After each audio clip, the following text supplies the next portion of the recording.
Good evening, ladies and gentlemen. I'm Father Christian Sova, Director of the Chapel for Europe, and you are most welcome to the chapel tonight, in person or virtually via YouTube streaming. So, welcome to the Chapel for Europe.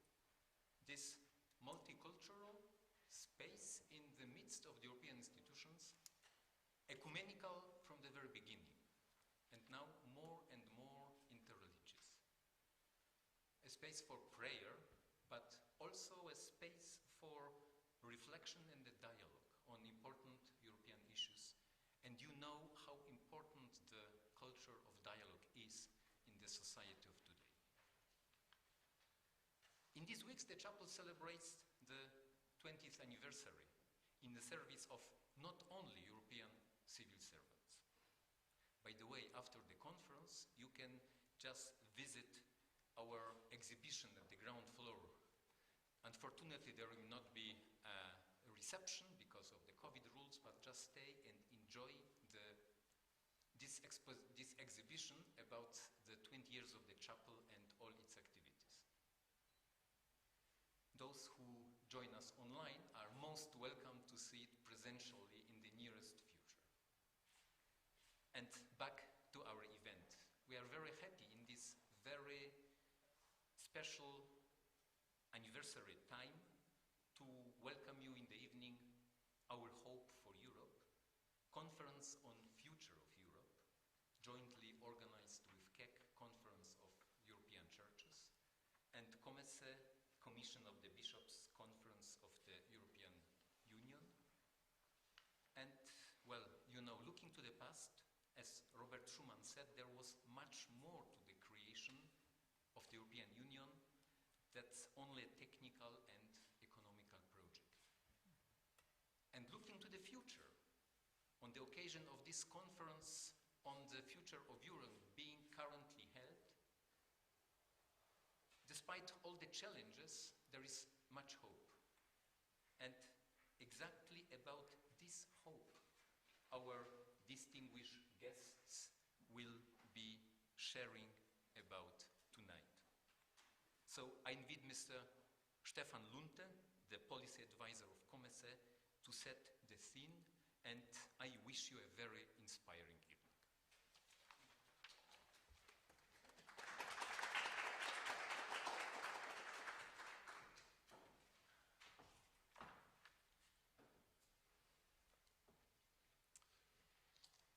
Thank you, Father Christian, for welcoming us here. Mrs. Vice President, Honorable Member of the European Parliament, Secretaries General, dear participants in the dialogue event. The Conference on the Future of Europe is a complex adventure. It has a complicated structure. We have a co-presidency, an executive board with more than 20 members and observers. There is a huge plenary with 324 members and another 60 observers. We also have, as an important entry point, the interactive multilingual platform, where everybody can share and discuss ideas and register events. As an example, tonight's discussion is also accessible through the platform. Finally, there are the 4 citizen panels with 200 randomly selected citizens of Europe. They are, these panels, exciting new forms of participatory democracy at the European level. A first report of panel 1 on the economy, social justice, education, culture, youth and sport, and digital transformation has been published recently, and we are waiting for the complete range of proposals of all 4 panels. They are expected for January, hopefully, and it's foreseeable that the conference itself will gain additional steam and public interest at that point, and steadily increase until the publication of the intermediate report under the French presidency.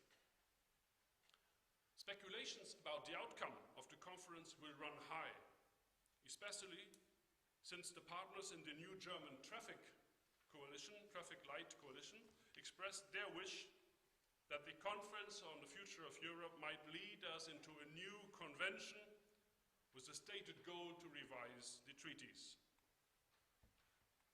As we all know, such a step would require unanimity in the Council and therefore remains quite improbable. But who knows? However, discussing all the time the outcome of the conference may distract us from a more essential point, which is to give all European citizens the opportunity to talk about Europe's challenges and priorities, including the values we want to promote. Therefore, instead of using the word conference, it might have been better to call it conversations on the future of Europe. To some, this might sound too light and not stringent enough. But for me, we are touching here a key issue for our European democracy. Une conversation, ein Gespräch, a talk, at best in a cafe, or why not as tonight in a chapel, are an indispensable preparation for bringing and for preparing democratic, formal, and binding procedures. Freely exchanging views and confronting diverging opinions provide a form of legitimacy to democracy that ideally complements the one that comes out of the ballot boxes. Perhaps it is this informal provision of legitimacy that the European Union lacks most today. In the small French town where I live, you will be very lucky to attend a conversation on Europe that goes beyond decrying Bruxelles. It will be the same in many other places on our continent, and it is a pity. And it is therefore that the Conference on the Future of Europe is such an important exercise. It allows for, it provokes conversations about the European Union. This is what we also want to do tonight. And in order to stimulate our debate, let me share a few ideas. In fact, only one idea or one observation. I will put it this way. Over the last decades, the European Union has developed in the name of the promotion of the common good. The common good for all citizens. Our political leadership has advanced the unification of Europe through enlarging and deepening the European Union with the argument that it serves the European common good. I will certainly not dispute the good intentions of all the fathers and mothers of Europe, but like so often in human history, there are unwelcome and unforeseeable side effects of good plans. A few examples. The single market project, enshrined in the Treaty of Rome, was greatly accelerated with the Single European Act from 1987 in order to increase prosperity across the continent. And it happened, though not at all, not for all, or at least not for all in the same way. Insufficiently regulated markets and market forces today provoke a twin movement of the population from the east to the west and from the rural to urban areas. Those who remain feel left behind culturally and impoverished economically. As a matter of fact, the plan for more prosperity has contributed to greater inequality in Europe. Or take the monetary union. During the 80s and 90s of the last century, waves of competitive devaluation within the single market had led to much friction. Thus, when the euro started in 2000, it was hailed as a peace project based on mutual trust. But less than 10 years later, the euro debt crisis started. The monetary union nearly imploded, and it was saved only at a very high price, not only in financial terms, but also with the burden of renewed nationalistic resentment and prejudice among Europeans. And my last example. In 1999, the Schengen Agreement was incorporated in EU law. Citizens could freely circulate within EU territory without undergoing identity checks. What a blessing for all of us. But it also implied harmonizing visa standards and asylum procedures. It means to agree on a common migration policy. This has been impossible so far, and undeniable contributed to the current suffering at our common borders. Again, it is the sad experience that you want to promote the common good and end up in bitter conflict. This is no reason to give up. Of course not. It is natural, it is part of the human condition, but it requires to pursue the conversation with the hope to come up with new compromises and better solutions.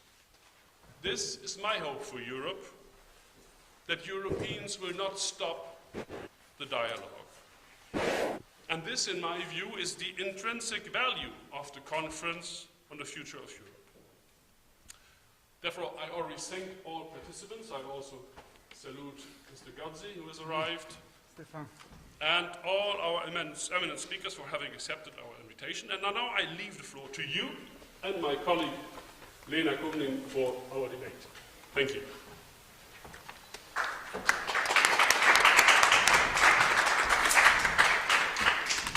Thank you so much, Stefan, for this very clear and informative and thought-provoking introduction to the team. My name is Lena Kumlin, and I work as Senior EU Policy Advisor for the Evangelical Lutheran Church of Finland and for the Conference of European Churches, CEC, and I will have the pleasure of moderating this discussion here tonight. First of all, I'd like to wish all of you warmly welcome to this, our event, Our Hope for Europe, both you who are here in the chapel and all of you who are following the discussions, or maybe we should say conversations, online. You will also have possibilities to ask questions and come with comments to our speakers. You who are following online can do that by using the chat function on YouTube. So tonight we will discuss about our hopes for Europe, our hopes, visions, dreams, and concerns, and how can we, as churches and European Christian citizens, contribute and add value to the ongoing conference on the future of Europe. What is most important maybe is that this is an ongoing exercise. You can all take part in the discussions on national and local level. You can also engage in discussions in the digital platform in your mother tongue. And we, together with COMECE, CEC, we will continue monitoring and contributing to the conference on the future of Europe. And in this work, the discussions here will be extremely important for us. I now have the pleasure of introducing our prominent speakers from the EU institutions. We are very happy indeed to have with us here today European Commission Vice President for Democracy and Demography, Dubravka, Vice Chair of the Executive Board of the Conference, members of the European Parliament, Herman Scholz, you are an observer of the Executive Board and represent the left and come from Germany, and member of the European Parliament, Sandro Gozi, you come from Italy, represent Renew Europe, and are a member of the conference plenary. We will also have a video message from Gašper Dovžan, State Secretary at the Ministry of Foreign Affairs in Slovenia and co-chair of the Executive Board. He represents the Slovenian presidency in the conference. First, I would give the floor to Vice President Suica. You have called the conference an unprecedented unprecedented exercise for the EU, and said that this conference is all about engaging and empowering citizens. We keep them at the forefront of all our thinking on the conference. Whether they are pro-Europe or skeptical, we want to hear from them so that we can respond to their concerns. How do you assess the situation now? Are citizens being heard? Is the conference so far living up to your high expectations? And will it actually strengthen both the EU and the European democracy? Please. First of all, good evening to all of you, and I want to thank you for inviting me here to share our views and ideas on the conference on the future of Europe. I would like to thank Father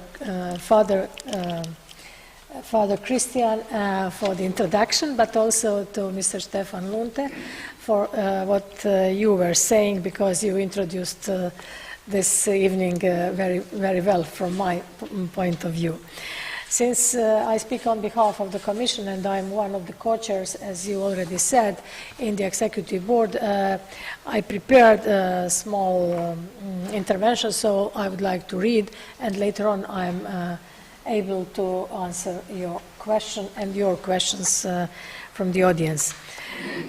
First of all, I'm grateful that through your commitment, people of faith can make their voice heard in the conference on the future of Europe. And I appreciate that the Commission of the Bishops' Conference of European Churches, being together with Christian churches from all over Europe, including the Western Balkans, Russia and Ukraine. But I cannot speak to you today without first of all congratulating the Chapel for Europe on its 20th anniversary, which was celebrated earlier this year in September, and thank you for the invitation to look at your exhibition downstairs. The chapel provides a multicultural, ecumenical space for prayer and exchange, to have a space for reflection and dialogue, as I would say, it is more important today than ever. I recently addressed a meeting on the Article 17, Dialogue of the European Parliament, and I emphasized just how important the dialogue is for European Commission. You are important partners in this dialogue, as it was established by Lisbon Treaty, as you already mentioned. It brings people together from different backgrounds and different traditions to discuss issues in an atmosphere of mutual respect. And this mirrors our work in the Conference on the Future of Europe, which makes you a valuable partner. Yes, the conference might be a little bit misleading title, and when you say conversation, it's better. We call it deliberation, which is a little bit different. But of course, always debate and discuss and assess where we are and where we want to go. This is the key. So the conference has citizens at the core, and it is part of our aspiration to make our democracy fit for the future in a world which is characterized by digital, by climate, and by demographic transition. We cannot expect citizens to wait 4 or 5 years to express their views only in elections. Their engagement and input is also needed in the time between elections, and this is exactly what we are doing with this conference. We share the same objective, making this unprecedented conference a success for our democracy and for our citizens. I cannot imagine deliberations on the future of the European Union without full involvement of religious and non-confessional organizations, or without a discussion on how to strengthen our common founding values. Together with my colleague, Vice President Skinas, who leads this work in the European Commission, we will host a meeting with Article 17 partners on the 14th of January, dedicated to discussing your input for the conference. So this is about to come. I want to update you on the recent, because you asked me what is the state of play. So I would like to update you on the recent Executive Board meeting, which took place on Saturday this weekend at very short notice. And I want to be very clear that the health and safety of our citizens and all participants in the conference is our main priority. While we are doing our utmost to keep the conference on track, so it can carry out its mandate to the fullest extent possible, we had to take the decision to postpone the plenary which was foreseen for 17 and 18 December. This was the only responsible thing to do under the circumstances, but the work of the conference will continue. We aim to complete the cycle of European citizens panels, which you mentioned. There are 800 citizens in 4 different panels, following the rules and advice of the authorities and partners in the member states that are hosting these panels, and the final sessions of the panels in Italy, Netherlands, Poland, and Ireland. The 4 citizens panels who are deliberating or discussing on the basis of this idea bring 800 citizens, and as I said, they are very diverse, these people, aged from 16 to 85 years from all 27 member states, and the recommendations from the European and national citizens panels will be the basis for the discussions in the plenary. This is where citizens will bring we will bring citizens into the core of policy making in the European Union. What is our aim? Our aim is to show that European citizen can influence the drafting of European policy, whether he lives in the mountain or on the island, whether he is well educated or not, whether he is farmer or student. We want to show that it's not anymore Brussels bubble, but that they can influence European policy, and this is our ultimate goal. On an equal footing with their elected politicians to discuss the future of European Union they want to live and work in. In the plenary in October, we invited also representatives from Western Balkans to include their perspective of the future of the Western Balkans. Of course, civil society organizations, they are represented by 18 representatives from European Economic and Social Committee, 5 representatives of Civil Society Convention, which is composed of more than 75 representations active at pan-European level, and it remains open for membership all along the process. And 3 representatives of the member organizations of the European Movement International. I want to stress this because you are also represented there. With the Conference on the Future of Europe, for the first time, we open a truly European public space where citizens, as I said, of all ages, all backgrounds and locations can share ideas with the citizens in, as you already said, 24 languages. Young people have a very special place in the conference, and 1/3 of the members of the European Citizens panels are aged 16 to 25. They are 1/3 of citizens ambassadors to the plenary. So what are we doing? We want to prepare the future for them and together with them. And the best way is to do, we cannot, I usually say, we cannot talk about them without them. So we are preparing the future in which they are going to live. And what is very important, next year, 2022, will be the European Year of Youth. And our European Union needs the vision, needs engagement and participation of young people, of course, to build a better future. The future that is greener, that is more connected, that is more inclusive, and indeed the conference facilitates online participation. The digital platform of the conference has, at this moment, it had over 4 million visitors. Every contribution on the platform is analyzed and fed into the 2 deliberative fora, the European Citizens Panels and the plenary. And of course, we hope to see young people of faith engage more on the platform. And I want to thank you that this meeting tonight is also subscribed on the platform, which I find very important, because we live in digital era and we live in this pandemic, and this is very important. Transnational multilingual exercise in deliberative democracy is innovative, unequal in terms of scale, because you were quoting me. It will reinforce our representative democracy, and it will make it fit for the future. There is no idea of abolishing representative democracy, but we want to empower members of European Parliament, members of national parliament with this deliberative democracy, with this participative democracy. And it is not just a listening exercise. It started with a clear commitment of presidents of 3 European institutions, Parliament, Council, and Commission, to follow up on these deliberations. This is the change. This is the benchmark of this conference. different from convention. So follow-up is promised.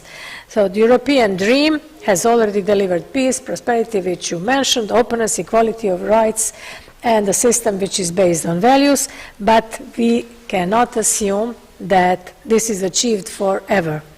Our union is being disputed and challenged both internally and externally, and wherever the rights of an individual or a community are being denied or undermined, our European dream is being damaged.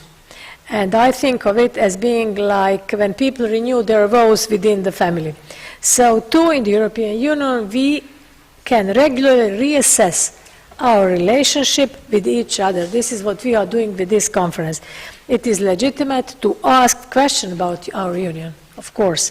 We can take a moment to look back at the highs and also at the lows we have come through together, with the aim of building on the past to commit deeper to our future. And to conclude, for this in this answering to your question, as one of 3 co-chairs in the executive board of the conference, I do not and we do not want to preempt the deliberations, but I will say this: there is no going back. Through the conference, we are transforming the way we engage with all citizens. Together, we design a more inclusive future for every citizen in our European Union. And I believe it would be useful to structurally embed, this is my personal opinion, to embed citizens' deliberations and input in our policy making. And I think we will manage to do it if we work together. So you are strong defenders of the freedom of religion and the protection of religious heritage in the European Union. You promote the values on which the European Union is based, the centrality of ecology in our economic and social development, social justice, and global peace. My wish for a vibrant democracy is one where citizens of all ages and faiths can actively engage and contribute to their village, to their town, to their region, to their country, and to our union. And the Conference on the Future of Europe provides a safe, inclusive, transparent, open, and transnational public sphere or public space for in-depth deliberations in full respect of each other's views and values. So this is what is our goal in the end, and I want to thank you for your engagement, and I'm looking forward to our further collaboration. Thank you very much.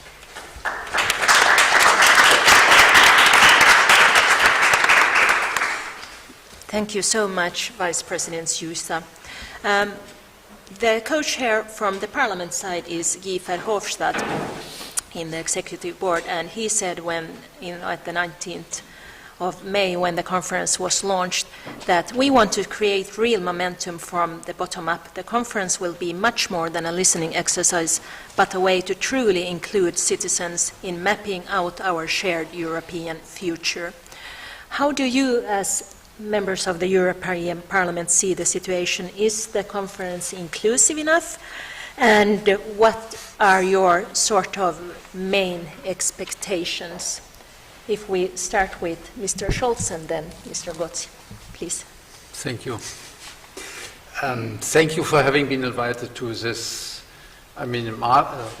remarkable evening. And I thought before coming to be invited, our hope for Europe, into a church to discuss with you from a different angle what is our hope for Europe. And I remembered then when I was the first time here in Brussels, it was 30 years ago probably, as a then still quite young man, engaged in international policies, and I walked aside this chapel. It was a different circumstances, as I would say. The whole place was empty. The new European Parliament buildings has not yet been constructed. So why I'm describing the situation? Because we have a lot of changes in this European Union over the last 30 or 40 or 50 years. And that leads me to the question, so what is our hope for Europe, why we are dreaming about Europe, why Europe should deliver certain institutional political answers to concerns of citizens all over the 27 member states of the European Union in their daily life. So why a housewife in Romania or a peasant in Portugal or an engineer in Germany or some sportsman from Finland in the winter season should say, I have a hope into these institutions and structures. So why we are together in this European Union? And that leads me to the question that my hope is that citizens are participating in their deliberations or in their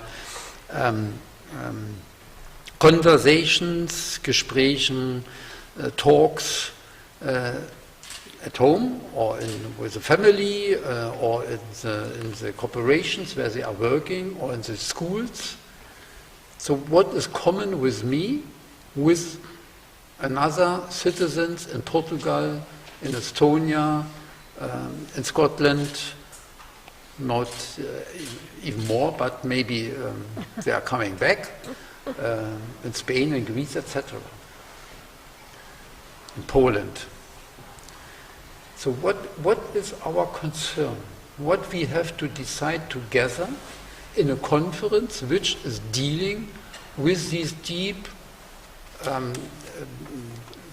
roots of this integration process over the last years. And that leads me to a second idea I wanted to introduce to you.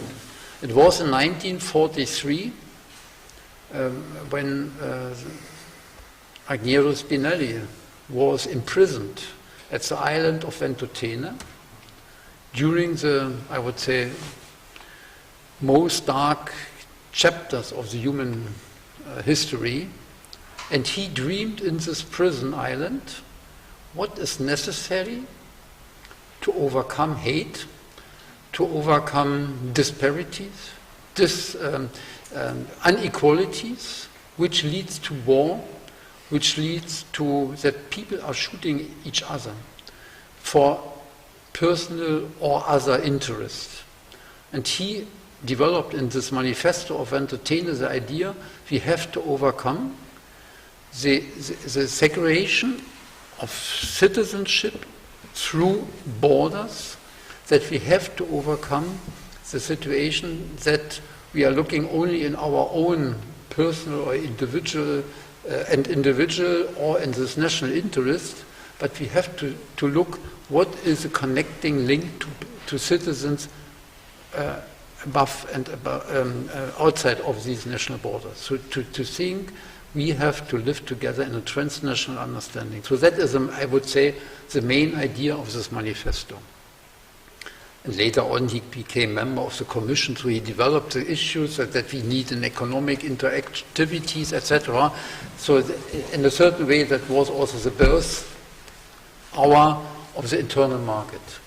And that leads me to your question. Are we already at the point today enough opening to the participation of citizens in the conference? And I would say, no, we are on the halfway. We have not yet reached out from the conference into the public awareness of our societies across over all 27 member states, because if you go out to some marketplace, even in Brussels, and you ask a plumber if he has heard about the conference, maybe he has never heard about it. And so that is true for the reality in all the 27 member states. So the question is, the conference must be aware, with all its complicated and described structures, from the citizens panels to the plenary conferences, with the participation of organized civil society structures, organizations, that we are serving in a certain way the necessity to increase democratic understanding of the functioning of our societies. And we should stop to discuss only about democracy in the terms of how we are shaping the institutional structures. We have to find a new approach, and therefore I would say if we don't have started the conference yet, we should invent it immediately to start such a conference, because the time, the challenges are so big and so problematic in a certain way that I would say this conference must deliver.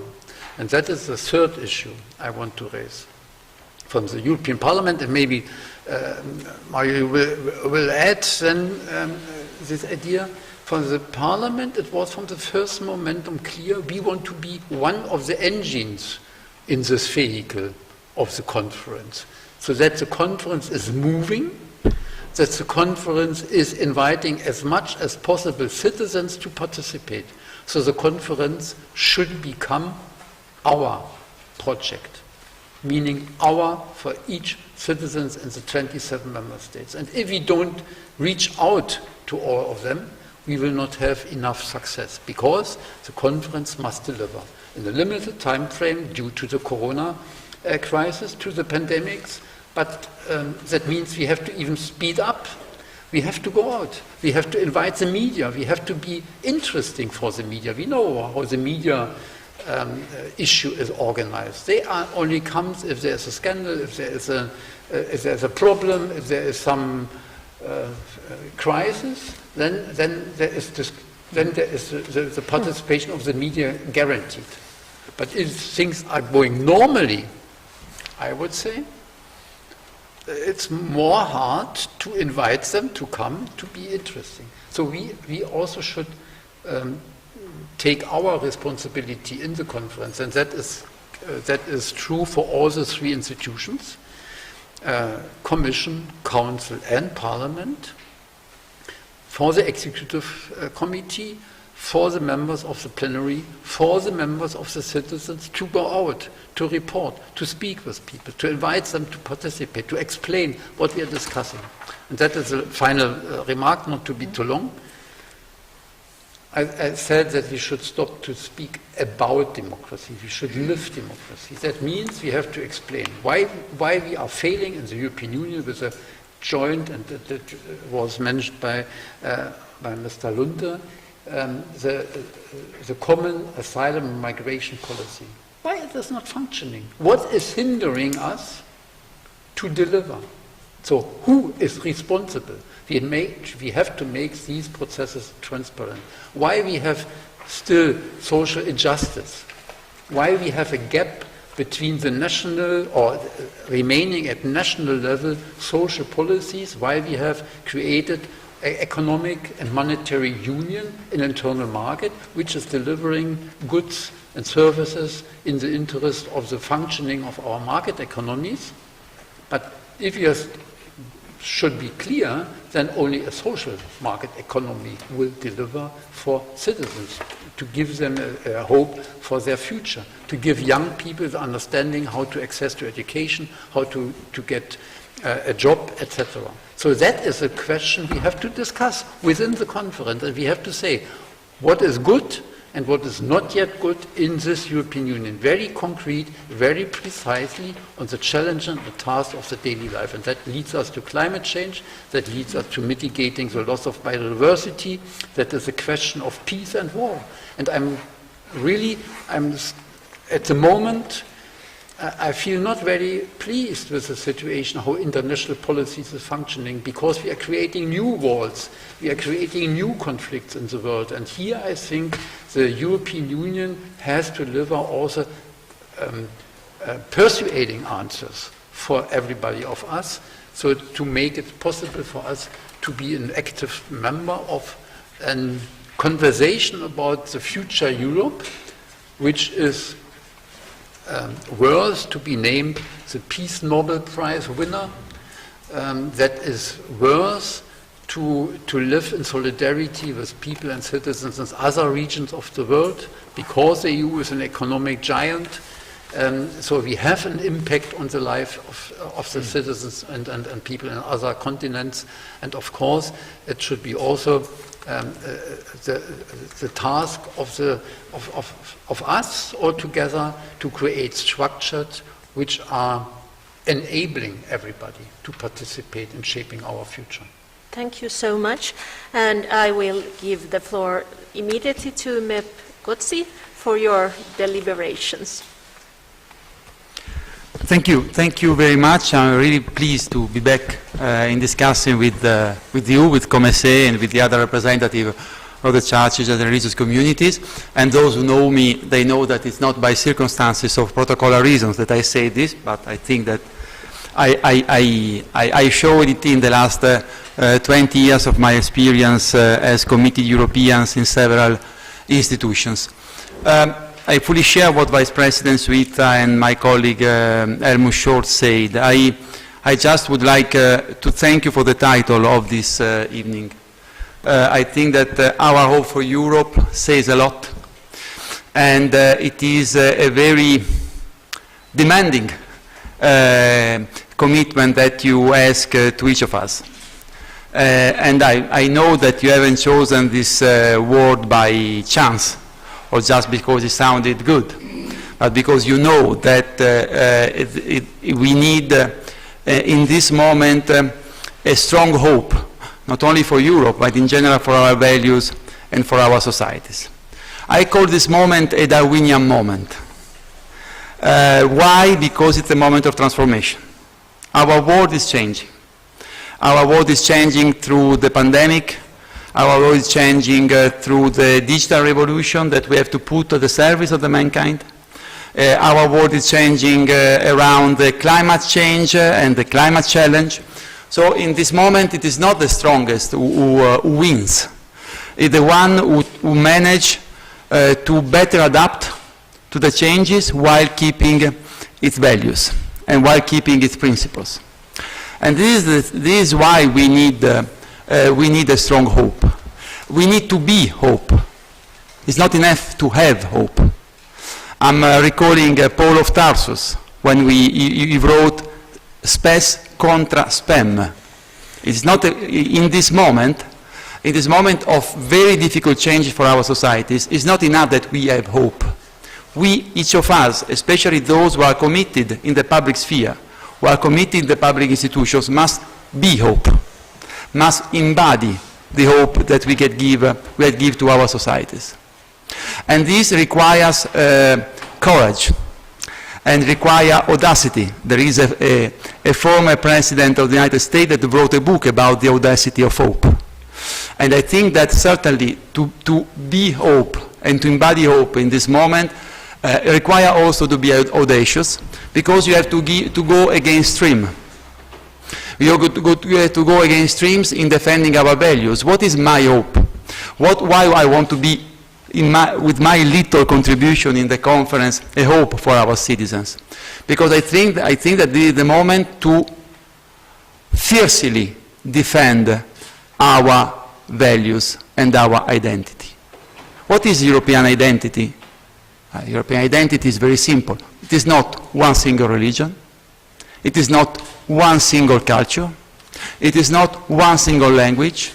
It is European values, Article 2 of the Treaty of the European Union, rule of law, democratic principles, freedom for everybody. This is our European identity. And our values are cohesion and solidarity. I think that in the treaty, this word is mentioned more than 20 times. And it is clear that we are talking about solidarity and cohesion, but we don't embody solidarity and cohesion, as we don't embody hope. And this is a thing that is emerging in the discussion in the conference. I mean, our citizens certainly are not talking only about concrete solutions. Of course, they want concrete solutions.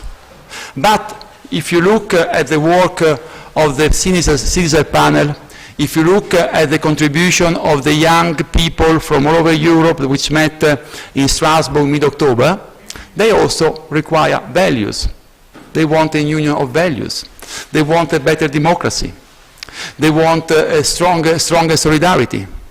These are not things which are totally detached for the citizen expectations. These are things that goes hand in hand with the need for concrete solutions. And this is my hope for the conference, to be able to let emerge from a bottom-up approach both the need for new concrete solutions, be it to fight against social inequalities, be it to better manage an environment, be it to better manage the digital world. These are the concrete solutions. But they must go hand in hand with a renewed commitment for defending and practicing our values. And we are not practicing our values. Not everywhere, and not in each occasion. And I think that we need also your help, your participation, to remind to us, first of all, not only to listen to the citizens, but then try to embody what the citizens expect. I fully share what the Holy Father said about the Mediterranean, but I could say them again, unfortunately, the same about the Channel. What we used to call Mare Nostrum. What we used to call the cradle of European civilization. What we used to call something which happened between the Capitol, the Golgotha, and the Acropole. Today is more a mare mortum than a mare nostrum. And it's a mare mortum because of selfishness, because of lack of hope, because of lack of courage. Why we allow foreign power to use women, men and child like a weapon of mass destabilization? Because we don't do what we know we should do, to have a common approach on migration and asylum policy. And I'm sure that Stefan Lunte mentioned this in his introduction, if I follow your work. But, so we allow, because of our division, because of our lack of solidarity, because of our selfishness, we allow a dictator at the border, at the current border of Europe, because Europe goes well beyond that border in terms of history and civilization. But today there is a formal border. We allow a dictator to use human beings, to blackmail the European. And the European can be blackmailed because they are hopelessly divided about something which should be at the core of our action. This is the kind of the debate that we have also to promote. And this is the debate on which we really count, I really count as member of the European Parliament, on your very active contribution. We have spoken several times about this, even before, with COMECE representative, even before the conference started. But we really need your active role, and this is why I'm very grateful for this invitation tonight, but we need you to be on the ground, to talk to the member of your respective communities, to participate in the platform, to launch ideas, to mobilize, because it is true that this conference also depends on the widest public participation and awareness as possible. And that things are going well, notwithstanding the pandemic and notwithstanding the difficulties, nobody is speaking about that. And this is why we need you, and we also need to continue, and it will be my last 2 points. We need you because, I mean, the response to this, and nobody mentioned this in the conference so far, thanks God. The response to these challenges, be they climate challenges, be they migration challenges, cannot be to build up walls. I don't care if the walls are paid with the European money or with national money. The wars are the denial of our identity. The wars are the denial of Article 2 of the Treaty of the European Union. The wars are not an effective response since the fall of the Berlin Wall. Since 1989, 9th of November 1989. In the world, we have built up more than 60 wars. Was that a solution to manage the flow of human beings around the world? If the wars were a solution, after 60 wars around the world, we would have solved it. We would know it. This is the kind of debate that we have to promote. This is the kind of debate that we have to stimulate. And this, of course, is also the kind of commitment that we have to take, because It will be my last point. It is clear, and I fully agree with Helmut Scholz, this is not only a listening exercise. We don't mobilize 800 people from all the 27 member states only to listen to them and then thank you very much. That was a great opinion poll. It was a real. You were there. We did an opinion poll. We know more or less your feeling, and now business as usual. I'm much more concerned about the outcome of the conference, not because I don't hope for an ambitious outcome, but because I want that ambitious outcome to be ensured follow-up. We need to ensure that we are ready to ensure a follow-up, be it with political initiative, be it with the legislative initiative, be it with treaty revision, if the request requires treaty revision. We must be ready, because from that will depend our success. We are trying to making Europe differently with this conference. If it works, we will have done something extremely important for European democracy, for European citizenship. So we have on our shoulder a very heavy responsibilities, but when I say on our shoulder, I don't look only at the European Commission, at the European Parliament, I look to each of you, because this is a collective individual and exercise. Thank you very much. Thank you so much. You wanted to come in with a short comment? Maybe we go on and then later. Okay, yes. I think we will now take the video message from State Secretary Gašper Dovžan from the Ministry of Foreign Affairs in Slovenia, and as said, co-chair of the Executive Board. The voice is not very strong, so I hope you here can follow it. If we could please have the video message. Members of the European Union and of the Conference of European Churches, distinguished guests, ladies and gentlemen. Thank you for the opportunity to participate at today's event. From the side of the Slovenian Presidency of the Council of the EU, I extend a warm welcome to you also on behalf of the Ministry of Foreign Affairs. Firstly, allow me to thank the Commission of the Episcopates of the European Union and the Conference of the European Churches for a long-standing tradition of engaging in dialogue with the EU presidencies. Moreover, I would like to wholeheartedly thank you for your contribution to the European project and for your active engagement in the context of the Conference on the Future of Europe, including by organizing and co-organizing events at local, regional and national level, as well as by contributing ideas on interactive multilingual digital platforms. As you know, most of the conference activities, which officially began on May 9, 2021, on Europe Day, are taking place during the Slovenian presidency of the Council of the EU.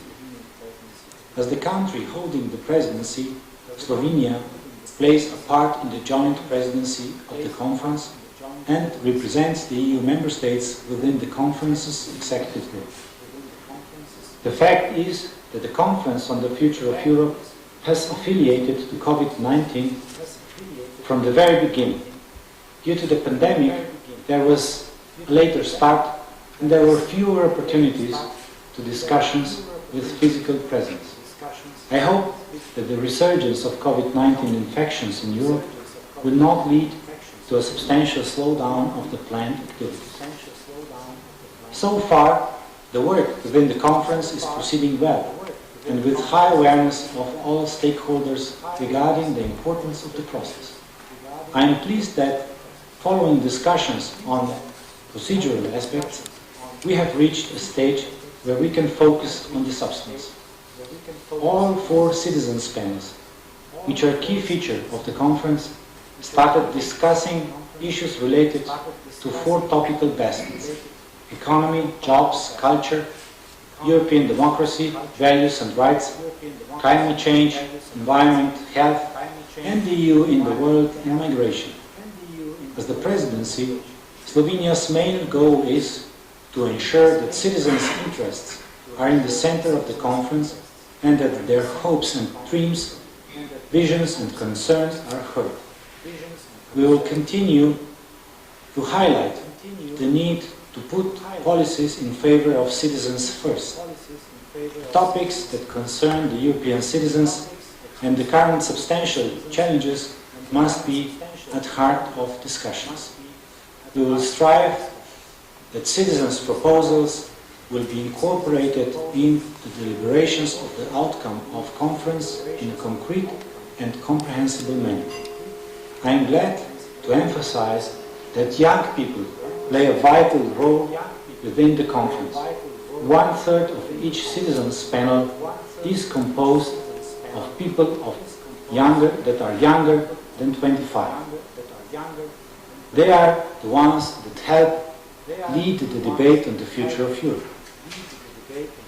When talking about the future of Europe, we find it also very important that we managed to include the Western Balkans representatives in one of the conference's plenary. Their inclusion in the debate as key stakeholders is important as we share the same future responsibilities. Of course, we are still in the middle of the process, so it's not the time to predict or prescribe the outcomes. Nevertheless, messages that come from the side of the citizens, their expectations and their worries are clear. They wish to make sure that our future is greener, more sustainable and more resilient. They are committed to work towards a more prosperous, socially just, inclusive and peaceful union. Thank you. Thank you so much, and I hope the representative from the Slovenian permanent representation also will convey our thanks to Gašper Dovžan. As we are running a little late to our schedule, I would ask you now very briefly to reflect on the role of churches and religious communities. As you heard, Mr. Dovžan mentioned the significant role of churches and also the possibility of more concrete interaction with the conference plenary, thus contributing to the conference.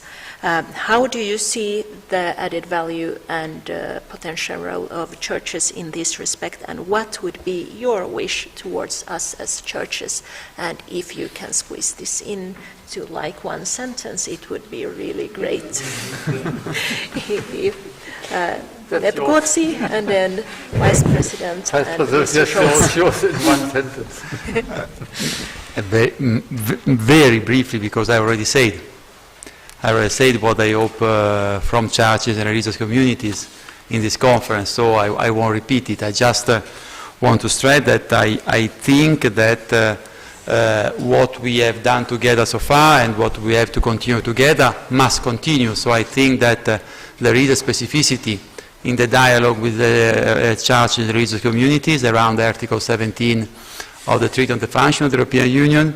You know, then on a previous life I directly worked on that article, first with the white paper on the European governance of the Prodi Commission of 2001, then in the work that I did with you for the Constitutional Treaty, and then ended up with the Lisbon Treaty. So I mean, we have worked together on that. I think that that must continue to be a very specific and original and important feature of the dialogue between the institution and the churches and the religious communities, and that got its own specificity that we should keep. So I hope that the importance of what we did will be appreciated also in the context of the citizen participation in the conference, and that we will be able to continue along the line without putting into question a pillar of our dialogue to which I attach the utmost importance, and that I think is very much needed for the European institution and for a certain vision of Europe.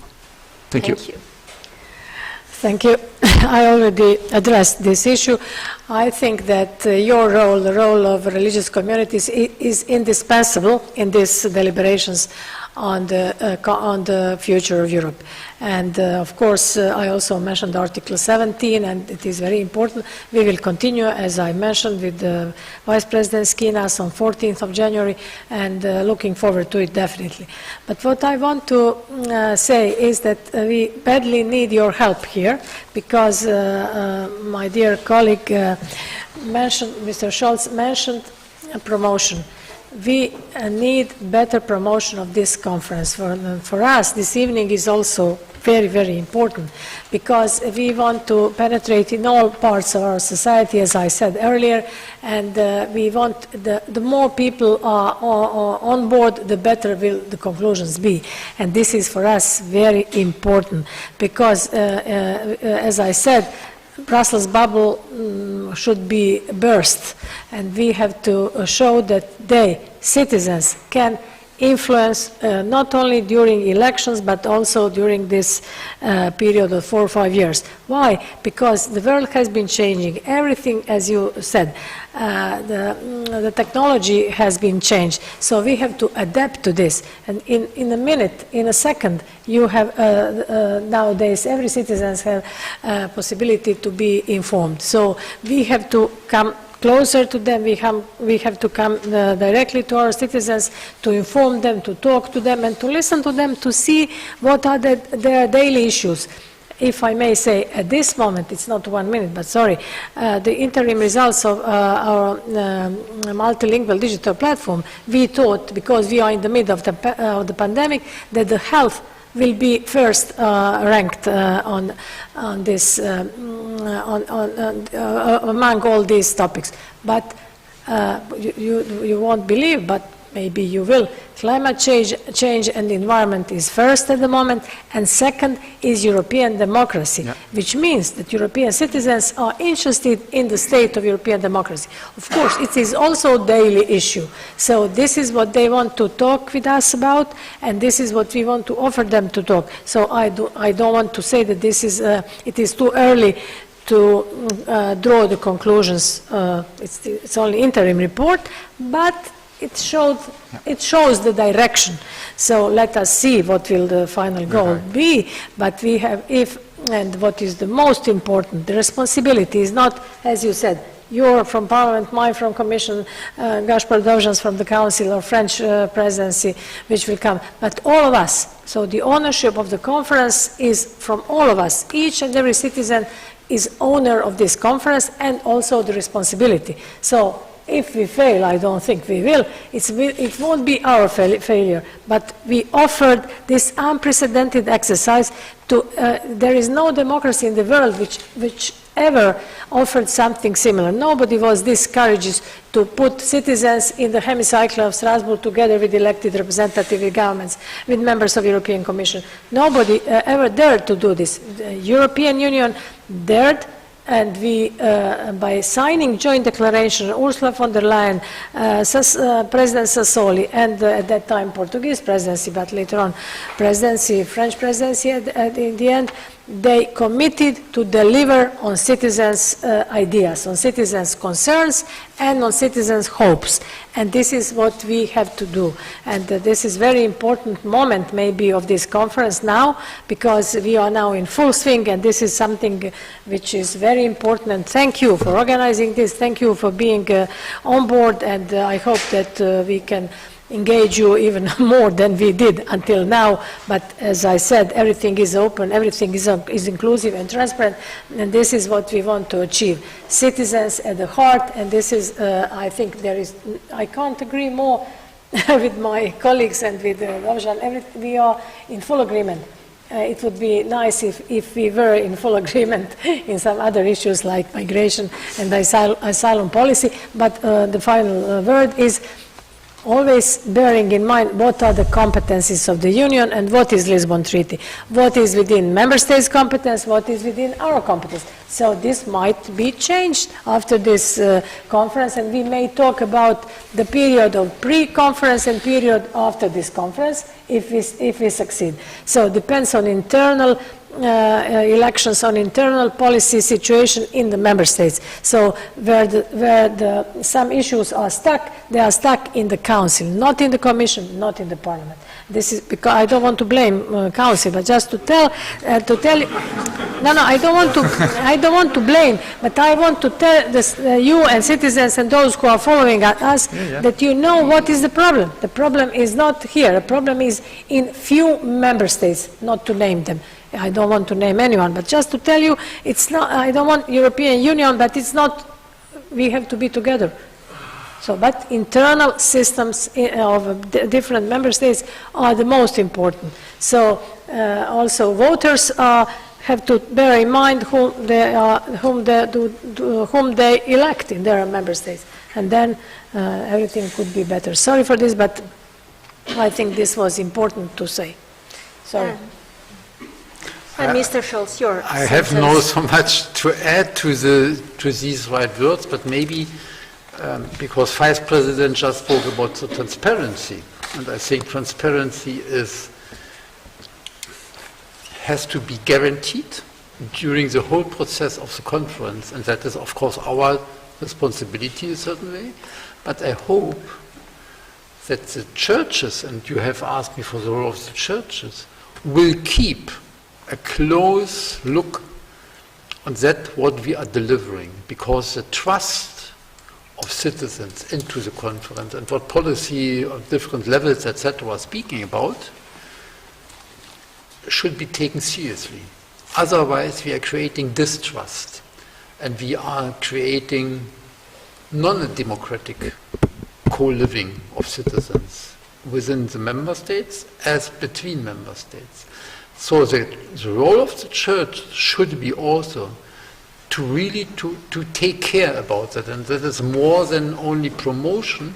That is question that you are also transponding the idea of the conference to the citizens and say, listen to the politicians, ask the politicians, demand the politicians, and deliver what you want from them, because that is a chance, the small chance of a window of opportunity which has just opened, but maybe it is closing soon. Nobody knows. The question is that we should use this open window of opportunity for really listening to citizens and to say to them, please, don't trust only, but also to ask and demand that the policy is dealing with your daily problems at the European Union and the national and the municipal levels. And that, I think, is the issue of the conference. And here the churches, from my point of view, can play a great role.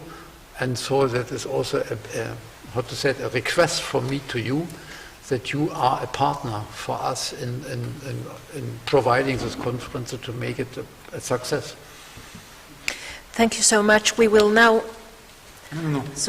enlarge the debate and invite some European Christian citizens, and we will start with another video clip. We have spoken a lot about involving youth, the real future of Europe, but we think it's also important to listen to the elderly and the so-called grandparents of Europe. And we will now hear a senior EU citizen, Mary Killoran from Ireland, and she will share her thoughts about the situation in rural Europe and about war, conflicts, and the importance of EU as a peace project. Could we have the video clip, please?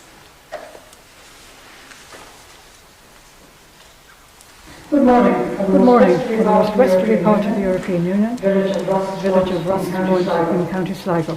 Next stop, across the ocean, America. I worked for 30 years in the European Parliament. And during that time, I witnessed some momentous occasions in the Parliament. First of those, 1979, when Simone Weil, survivor of the Auschwitz and Bergen-Belsen concentration camp, was elected President of the Parliament. 1988, Pope John Paul II visited. At that time, totalitarian regimes around Europe were crumbling. And he expressed the hope that Europe would soon breathe with two lungs, one from the east, the other from the west. Now to my views of the future of Europe. My first concern is for young people. Jobs, education. On the education side, there is no doubt that every child should have the same opportunities. I recall indeed Jacques Delors, former president of the Commission, was addressing religious leaders in Brussels a number of years ago, expressing his concern at the situation in France, where at the time, in some of the Bold In 10 minutes. he said there were little prospects for a lot of young children who came home with no parent in the home. We know them as what we call here latchkey children. The European Union has certainly contributed handsomely to education, through funding of universities, and particularly in Ireland, in third level, what were known as Institutes of Technology. A while. If you would like to come and sit here. Yeah, thank you. You, Bishop Robert, Bishop in Europe for the Church of England, represent a diocese with members in 40 European countries, including non-EU member states. What do you think we could and should learn about the British Brexit experience? And are there some interesting initiatives, such as the Faith in Europe initiative, that you would like briefly to tell about? And what is your hope for Europe? Lena, thank you, and thank you very much for inviting me. I've lived in Brussels for 16 years. I'm a citizen of Belgium and of the United Kingdom. And I remember 16 years ago, this place was just getting going. And it's been such a delight to see how it's flourished and thrived, especially under Christians' leadership these last years. So it's very good to be here for this event. I support the ideas of the conference on the future of Europe. They seem to me to carry forward the notions that Robert Schuman and Jacques Delors had for establishing a soul for Europe, that Europe should not just be a technocratic market, but that it should be a real community.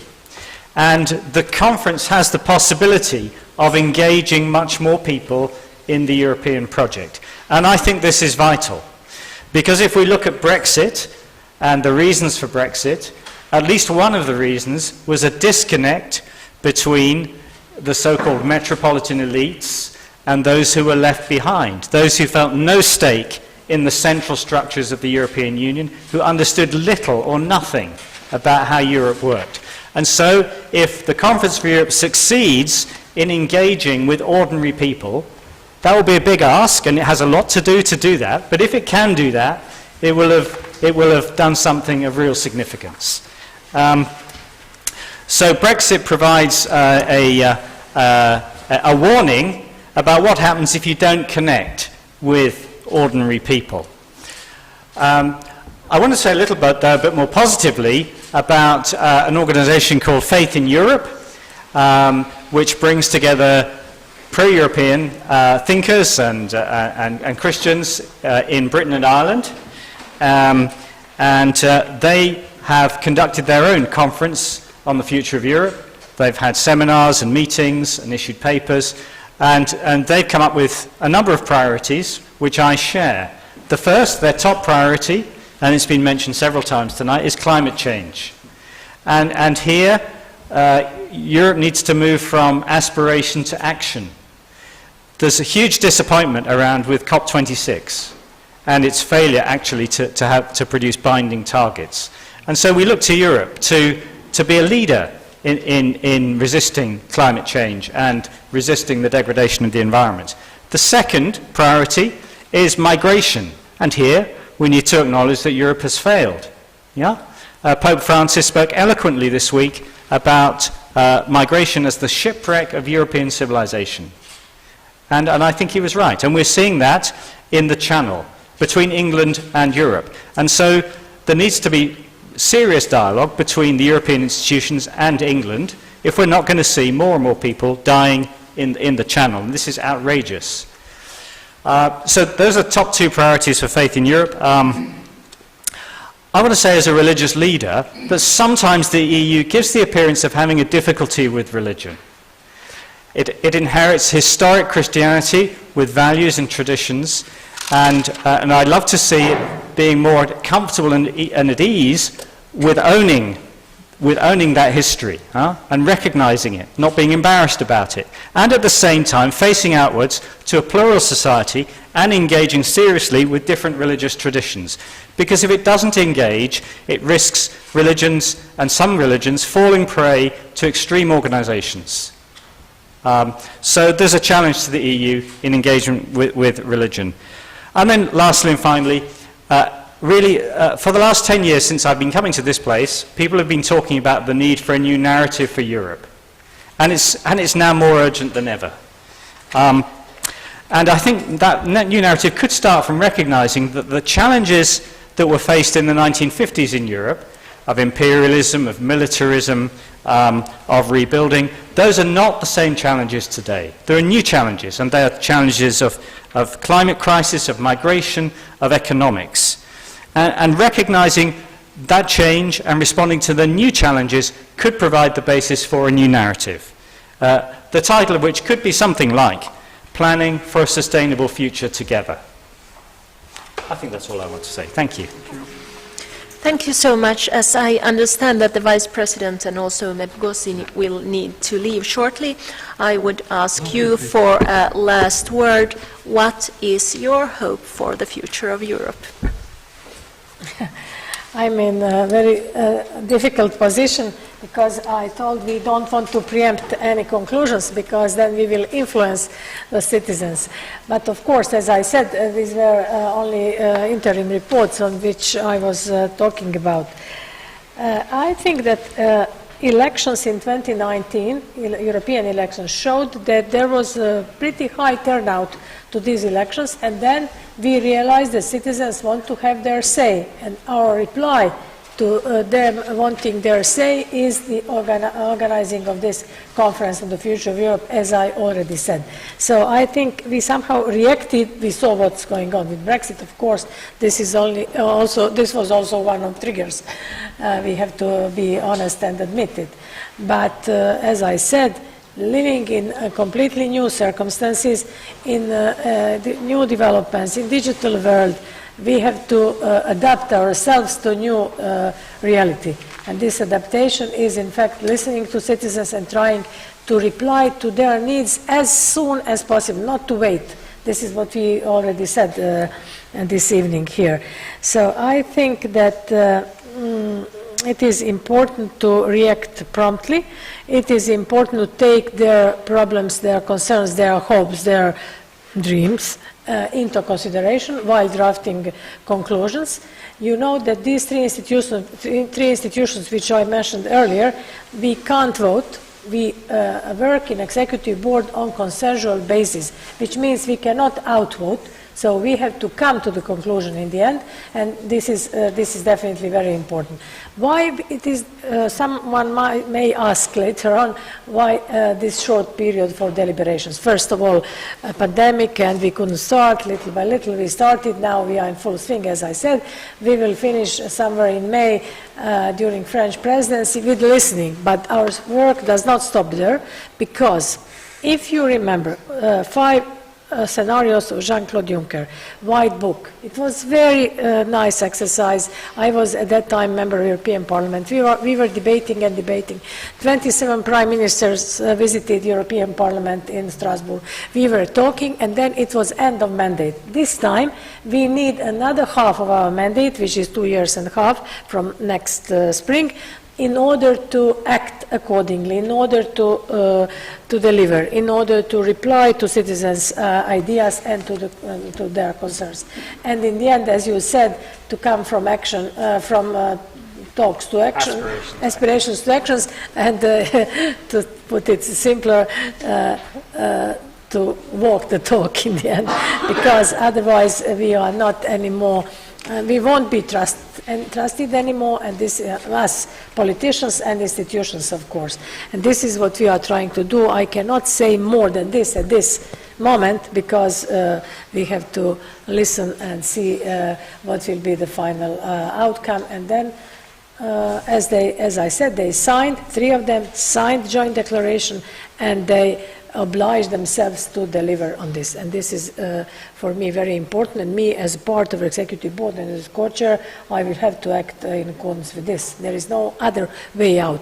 And this is the reason why we need all of you on board, because if institutions are only there, we are there. We have parliamentarians, you have your hemicycle, I have my college of commissioners, national parliaments have parliaments, everybody has forum, only citizens don't have their forum. And their forum is this conference on the future of Europe. These are not only words, but we really think this sincerely and honestly, and this is how I see this conference personally, but also Commission, which I represent at this point. Thank you for your patience to listen to us, but our communication won't stop here. We will definitely have to continue. Thank you. Thank you. I got very little to add, but my hope is that this conference help to give to the public opinion and to our citizens a little bit more of hope and faith in the European Union and in Europe. And I hope that we can use this exercise for many reasons, many solutions, but we have already been talk about that. But I really hope that we can use this exercise to persuade the public opinion and the citizens that democracy is worthwhile. Because in this moment there is a message which is very dangerous for democracy and is very dangerous for Europe. Because after all, the message is why do we need all this complexity? I mean, these institutions, the representative of the Parliament, of the Council and the European Commission, and why there are totalitarian regimes, there are authoritarian regimes which are much simpler, and after all they work much better. So what do we need all this stuff? This is something which is going around in our societies.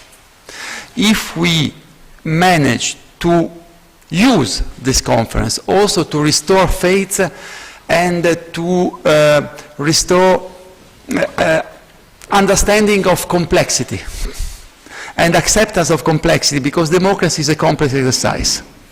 Because listening to everybody is a complex exercise. Because working about majority and minority while respecting the minority is a complex exercise. It is simpler when there is one person who decides or one part that decides for everybody. But it's not the right way to build up our society. If we manage to use the conference to let, on one side, to simplify the European Union, to make it deliver, to make it more efficient, but on the other side, to let understand that, after all, a part of complexity is inherent to our democracy. And to respect the values, the principles, and the diversity, we need a certain degree of complexity. And this is why Europe can appear sometimes cumbersome and complex, because Europe is the expression of the will of living together, different cultures, different people, different countries, and this is something that we have to cherish, not to throw it away. And this, I think, that would be a great result if we manage to convey this message together with many concrete solutions. But this is not my last hope. The hope with which I leave you tonight, thanking you again for your invitation, and be sure that we will continue to work together in the next weeks and months. Thank you. Thank you so much to both of you, and rest assured that we will continue with our commitment and constructive collaboration. Thank you.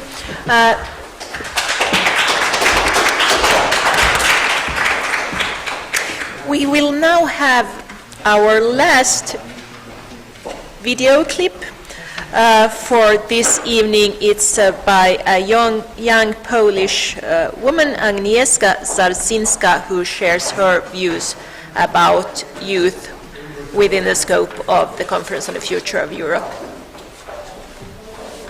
Hello, my name is Agnieszka Zarzinska. I'm from Poland. I work for Caritas Europa as youth officer. I coordinate young girls on Europa movement. I have one big hope for Europe. It's very connected to my work. This hope is to take young seriously. And this is a hope that I wish that I have in three dimensions. First one is the labor market. We still think that young people just need to enter the labor market. Any job varies because they just want to have a job.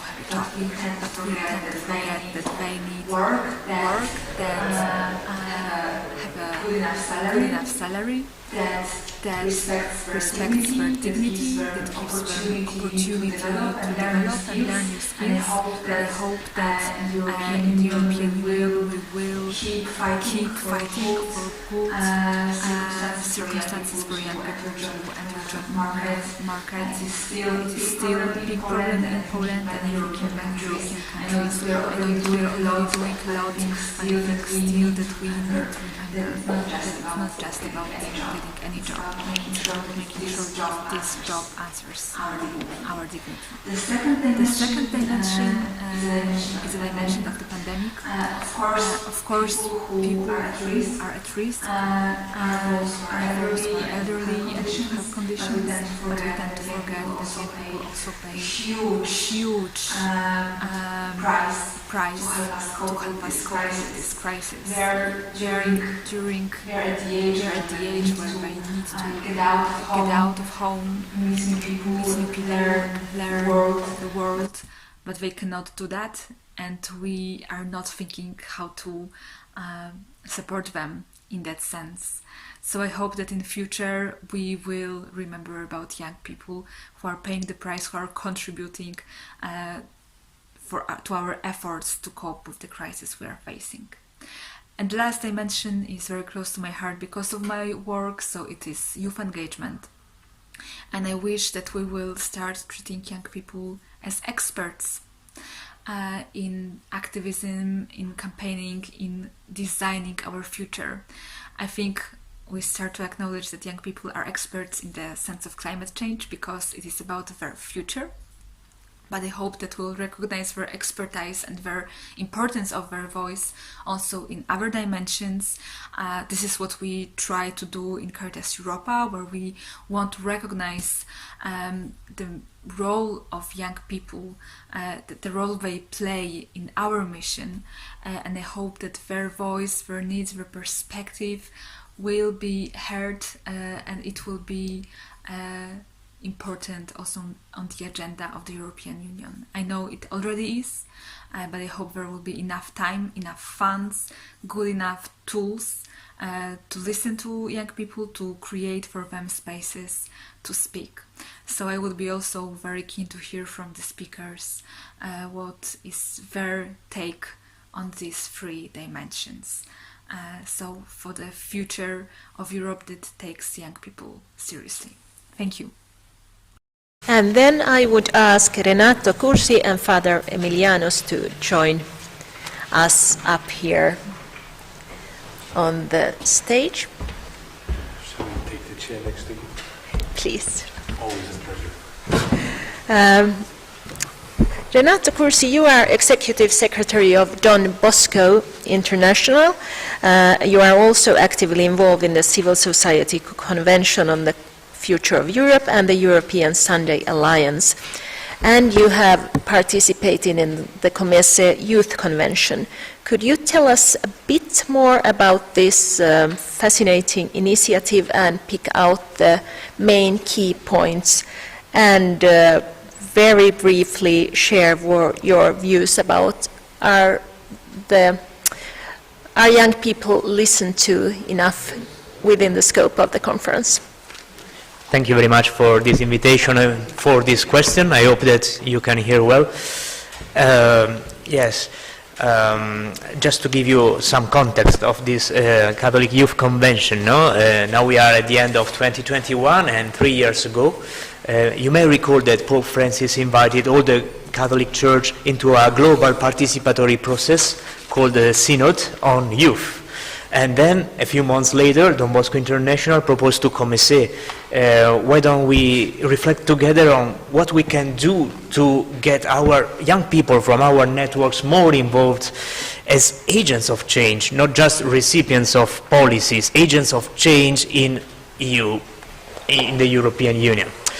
And after this discussion, in April 2019, we launched with COMECE this Catholic Youth Platform as a space for young people from our networks and communities to share experience, to be provided with opportunities to interact with EU decision makers and to create new partnerships. So, based on this experience, when the Conference on the Future of Europe was launched, COMECE organized this Catholic Youth Convention, which consisted of 3 online workshops, because in June 2021 it was not possible yet to meet in physical presence, but over 100 young people from Catholic networks and communities, they met online and they interacted, and at the end of these 3 workshops they were able to draft and vote recommendations. The 3 workshops were about just social recovery,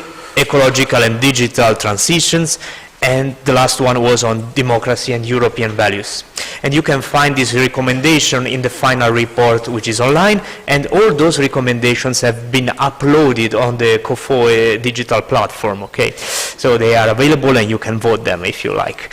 And I cannot go into the details of all those recommendations, but I just want to say this, that the very last ones you will find in the report are the recommendations of young people on democracy, media and disinformation. Why I am saying this? Why? Because as many of you, we listen to very committed people today, as all of you, I think, I'm struggling to raise awareness about the European Union, this process, participatory process, the achievements of European Union, what young people can do and can obtain from the opportunities the EU is providing. I have also written a booklet in Italian for groups of young people as a tool to work on this participatory process. But in spite of all of this, last week I was forced to realize that on the one hand, only a few people I know in Italy know about the conference on the future of Europe and are asking me or my colleagues what they can do to participate and so on. And on the other hand, almost all of them, they read in the news that European Union is preventing the use of the word Christmas in communication. You know what I mean. You know what I mean, the news that were last year. We can talk about the role of anti-EU propaganda, nationalist propaganda, populism, and the role of media, okay? But what is sure, I think, is that a pan-European democracy needs a more transparent media, a more correct information, and also a truly inclusive communication as well, of course. But we can reflect also on our role as representatives of institutions or civil society. And when we come to the question we have today, what is our hope for Europe? Okay, we have a responsibility, and if I can share my hope for Europe, I would say that in 2 words, I hope for Europe being a place where we, as peoples of Europe, in 2 words, we care. We care about life on this planet, our common home. We care about the human person, each human person, just because he or she is a human and has an intangible dignity as such. As Europe as a place where every person can seek for meaning in life, where we are looking at difference as a value, not as something to be removed. Europe as a place where we seek justice, which is more than just equity or equality. Europe as a place where technology is at the service of human dignity and not vice versa. Because well-being is not a goal per se. It's more about providing the conditions for everyone to fulfill their own vocation. This is a goal for the peoples of Europe, I think. And I also hope that Europe is going to be a place exporting peace builders, not weapons, a place welcoming those who seek protection and attracting those who want to make a better world. And yet, today, for young people, as Agnieszka said just before me, for many young people, the reality is different from this hope and this dream, because youth unemployment rates are worse than those of the working age population as a total in all member states. Poverty is disproportionately a youth issue, and when you are migrant children, you are protected to a certain extent until you reach 18, but then you just become a young person with migrant background and you lose most of the protection you had. And many young people, they have to move, to migrate from their place to another area in Europe or to a different country to find opportunities, and they are forced to do that because of lack of opportunities. And creating new families in all these scenarios is very difficult, it's challenging. So thinking about what Don Bosco said at the end of his life in 1884, he said it is not enough to love young people. They must know that they are loved. So if we translate this into our reality today, if we want young people to care about Europe and to dream about the future of Europe, first, they must know that we care about them. Okay. And I had a final question for our guests, especially from the first panel. And my question would be, what was your dream of Europe when you were 20? And how is the reality today? What is the difference? And if there is something lacking from your dream at 20, what is lacking and what is the most urgent thing to do to get there? Thank you.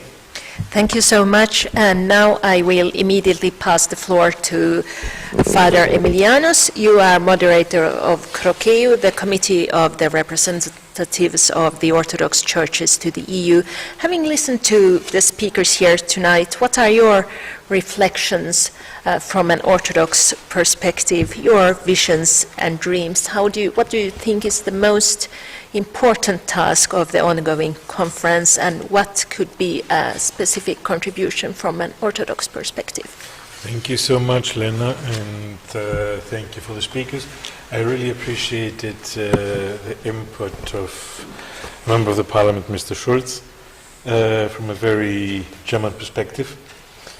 And first of all, I would like to convey the greetings of all the members of CROCEU. And the future of Europe has always been part and parcel of what the care of the Orthodox Church is about, the better future, a future where the environment will take its rightful place, not as a piece of material to use, but rather as part and parcel of what God has given us.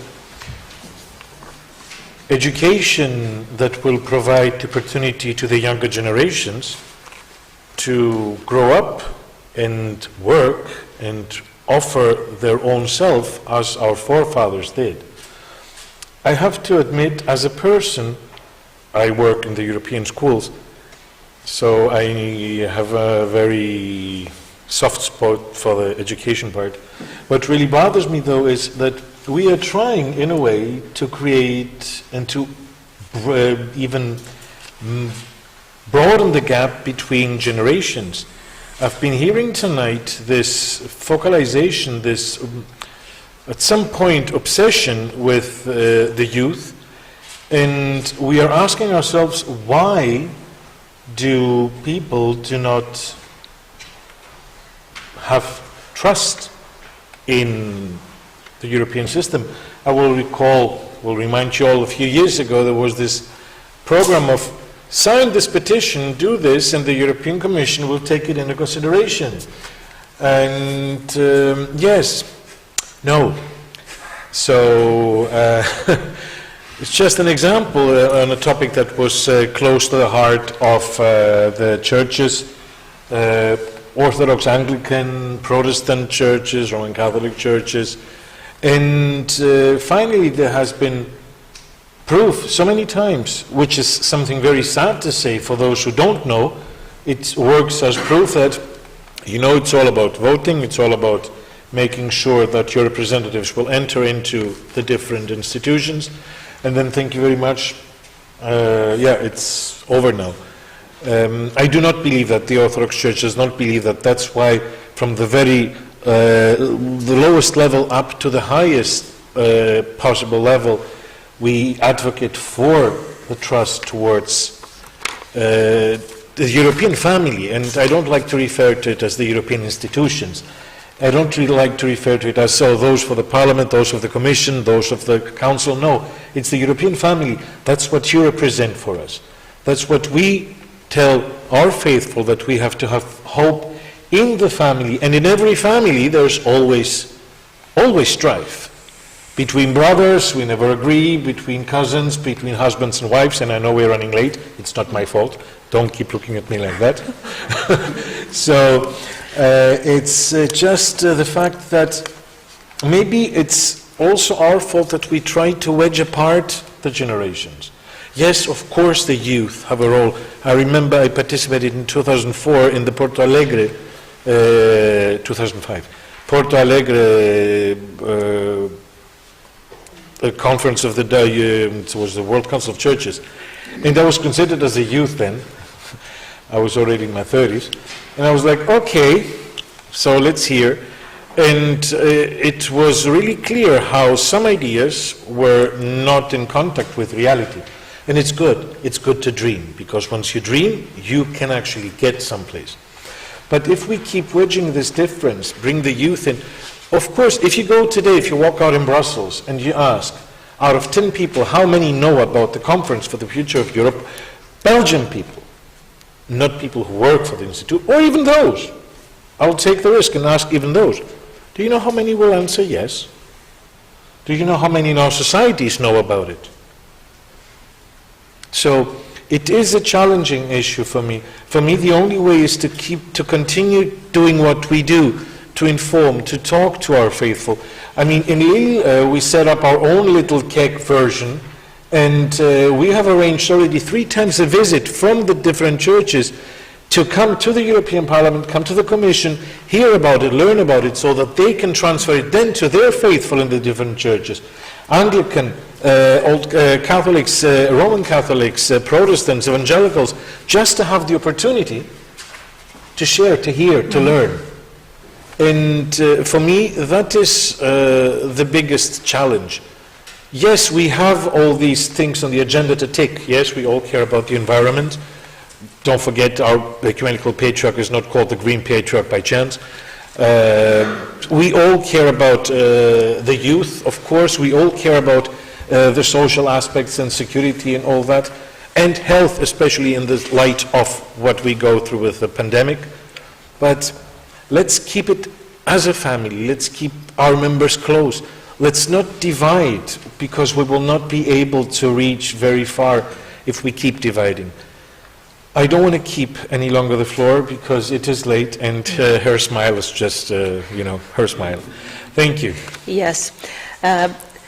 And now I would invite, thank you, Father Aimilianos, Marie-Laure de Noël from the World Youth Alliance to take a seat up here. You have been following the YouTube discussions. Could you tell us a bit more what have the participants been talking about, and do you have some very brief questions for our speakers?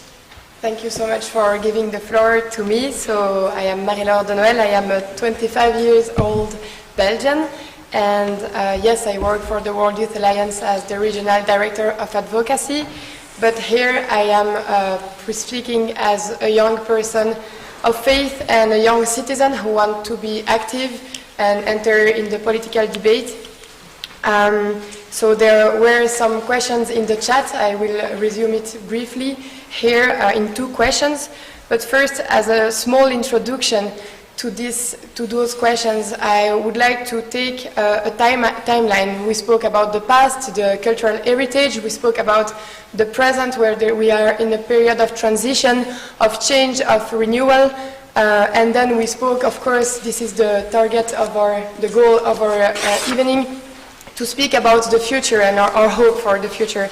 So when I look back in the past, I see that we have this very strong heritage, and there was something very anchored, there was something stable and grounded, and this is translated in the Article 2 of the Treaty of the European Union, and those values have been mentioned: human dignity, solidarity, democracy, freedom.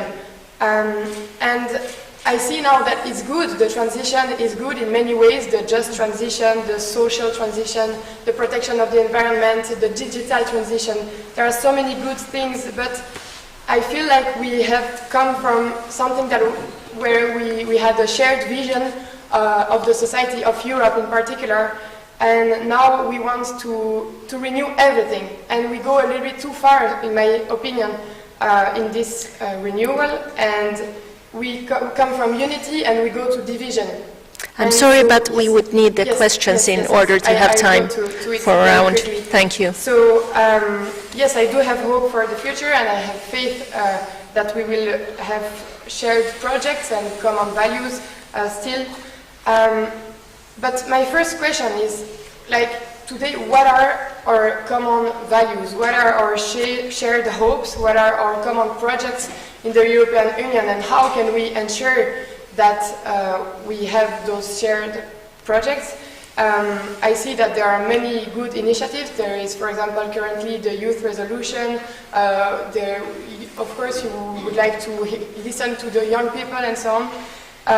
But I also heard that there are some committees, for example, the INCHI committee in the European Parliament, who are speaking about the foreign interference in the democratic processes of the EU and disinformation. And I am scared that that kind of reports are actually silencing, I don't know if this word exists, but making us silent. And you don't want to listen to civil society if we are Catholic inspired, for example, or if we are more conservative. So, first question, is there still a shared hope? And second question, how can we better enter the debate? As a young person, I realize as well that the Conference on the Future of Europe is great, and I try to inform people the more that I can about it. But I mean, I am very small, and at my own scale, I cannot do many things. So all of these were questions that I resume as well in what I say in the chat. But how can we, what are the means that are used to make this Conference on the Future of Europe known, and what can we do as young people to promote, in a way, this platform? Okay. Thank you very much. Thank you so much. And we are running, we are already behind schedule, but are there any questions within the audience that you would like? Very good. Yes, please. And if you could introduce yourself and be as brief as possible. I will be Thank as you. brief as possible. My name is Max. My question is for Mr. Scholz. I work for the Open Dialogue Foundation that you collaborated with in the past, about Moldova as well, Ukraine. And I just wanted to ask you, considering these countries as well are European and mostly Christian majority, what kind of hope can Europe offer to our neighbors right now? In such a difficult moment for Belarus, and such a difficult moment for Ukraine as well, what's the hope that we can do, that we can offer as Christians and as Europeans to our neighbors in this moment of distress? Thank you very much. Would you like to give a very, very brief?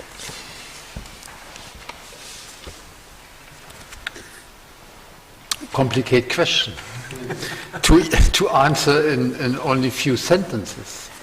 So what I can deliver as answer to hopes of Christians in the Eastern neighborhood, if I understand the question well. So what we can contribute as Parliament. First of all, we can assure that we are trying to develop a policy which is giving the citizens in your countries, by the support from the European Union in various forms, the chance to determine your own fate in the future. So to give you the chance, through connecting with between the political responsible structures on that issue, Commission, Council, Member States, Parliament, to discuss with their partners in Moldova, in Ukraine, Georgia, etc., about what is the task. My personal view on that is that the transition period in these countries is not yet finished. So if we are looking into the decision-making powers in these countries, then they are also determined by very different interests or angles of interest in determining the future development in these these countries. So the question is the European Union Commission, DG Trade, if I'm speaking about trade policy, the External Action Service, serious to take the problems of the countries honestly and not from a point of view, what does it serve for my European Union's interest? So and that is a question which is depending on the political majorities, determining either at the member state level what the governments in the council will persuade, what is the power the balance of power in the European Parliament with different political groups, with different political interests in shaping the relationship towards these countries. So it's the complexity. So therefore, I would finally say to you, trust into yourself. Take your voice to determine the reality in your countries and reach out to us if you are not listened in Ukraine, in Moldova, by the authorities there. And that gives us the strength to go to these partners at the governmental level to say, listen, Christians in your country have turned to us, and please, here we have to find a solution. So that, I would say, is an interactive relationship between the citizens, or the Christians in particular, in these countries, and the ability of the European Union to be a partner for turning and solving problems.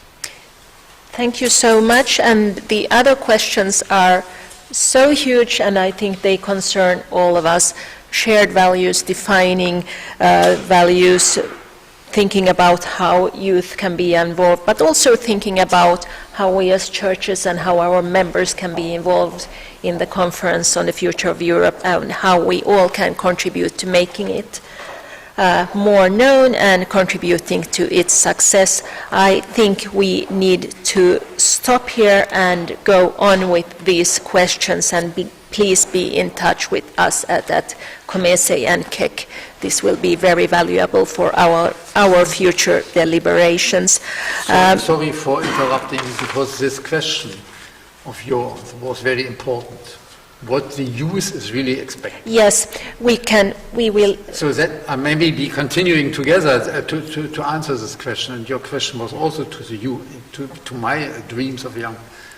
I was in a country which doesn't exist anymore. Mm-hmm. So it was just the German Democratic Republic, East Germany, and so we haven't dreamed to be in the European Union. Mm-hmm. So it's totally different, but maybe we have the chance to discuss in a bilateral way the issue. But what I want to ask you, knock on the door. Ask and thou shalt be given. And that's why I said already, don't believe anything what they are telling you as politicians. You have to insist to get concrete answers. And you have to insist on that. So I was a rapporteur for an initiative report of the Constitutional Affairs Committee in the European Parliament about citizens' dialogue and increase the role of citizens in the decision-making processes. So look in this report, it's a starting point. We have to continue the work on that, because I'm convinced that the combination between representative and participatory democracy could be a good key for opening the door into the future of Europe. And that depends then on the young people to take to take the key, to open the door, and to go through this door. Thank you so much. I think we do need to go on. We can continue the discussions, but for our online followers, we need to unfortunately to close the discussion. I will now hand over to Father Luciano Larivera, Secretary for European Affairs at the Jesuit European Social Center, to very briefly reflect what you have been hearing throughout the discussions. 3 final remarks. The first one is that a great sign of hope for the Conference of Europe would be that every school in every class of every school in Europe could send a contribution, but also every parish church, every group or religious group, but every family could send a contribution. It's only 1,500 characters, spaces included. It would be a great sign of hope, and we are asked to be able to mobilize people to do this. The second thing is to reflect that hope is something particular. Hope has a strict meaning. The true meaning of hope is connected to art projects that are that ask a lot of strength, a lot of faith, a lot of suffering. And so we use the term hope for many things, of course, useful. But when we talk about hope, we know that hope is hope to an eternal life.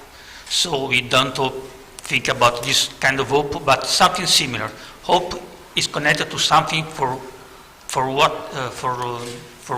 which I can spend my life. I can suffer. I can ask people to suffer with me. And so we know that hope is the last to die, because it's connected to life, to what is important for me. And if I stop to hope, it means that I don't love my life and don't love life. But hope is also the first, is the last to die, but also the first to get sick, because hope is always on the front. And we have to realize that there are a lot of ones that hope can receive, and we have to take care that if our hope is fragile, it's not because it's not a right hope, it's not true hope, but because in that moment that I feel that my hope is very fragile, in the moment which I have to decide again that I have to spend more about his hope. And then when we feel that the hope is fragile, we are asked to invest more, to understand what is asked for us, what is the real cost. And so that is hope.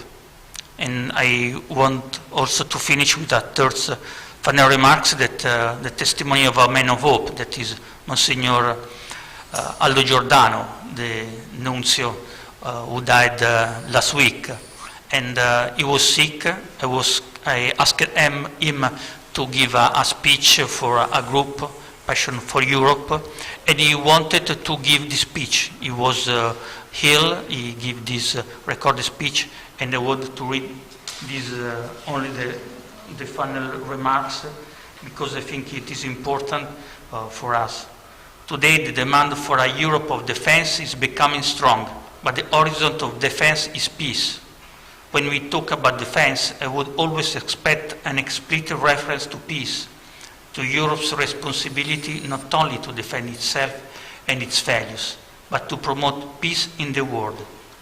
If Europe aimed to be a peacemaker in the world, it would recover the vocation inscribed in its root, and the soul and ideal of which the venerable Robert Schuman spoke. Together, it would arouse a special interest in the world of young people who today are all seeking to recover the cause of the Union. Thank you.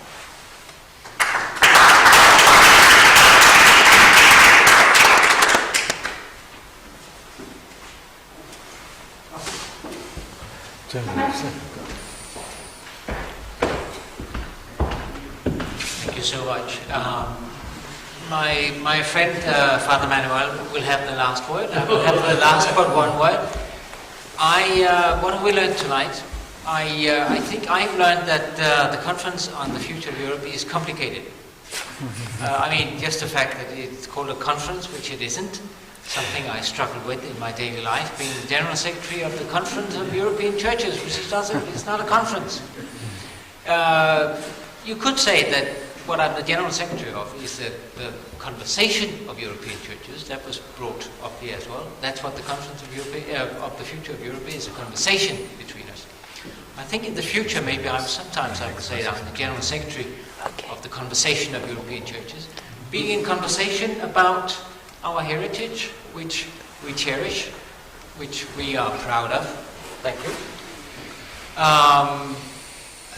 But not only the heritage, but also the future. When we have our conversations, what we do is really not only talking about baptism in the 15th century, but also about Europe of tomorrow, the future of Europe. I think the churches have something to share with the rest of the world, with Europe and the future. So that would be what I've learned tonight. What have you learned tonight, Father Manuel? Well, many things, but I'm not going to summarize them. So, just last words, as Jürgen said, I think we all share this. Thanks to all that you've come here, you've helped, the people that collaborated for this event. Thanks to Father Christian of the chapel, thanks to Jürgen and Kek. And we've tried to make this event to think about the conference on the future of Europe, but I think a bit more, to think about what are our hopes for Europe, what is our dream for Europe. So in COMECE, in Kek, we'll continue working on this. We'll continue trying to make the voices of the churches heard in the conference on the future of Europe, and try to contribute. We heard tonight, maybe the only summary I'll make is that it is also our task to work for the future of Europe. And this we'll try to do as COMECE, as Kek, as the Chapel of Europe. And I'm very pleased of having co-organized this event together. So thank you to all of you. Thank you very much.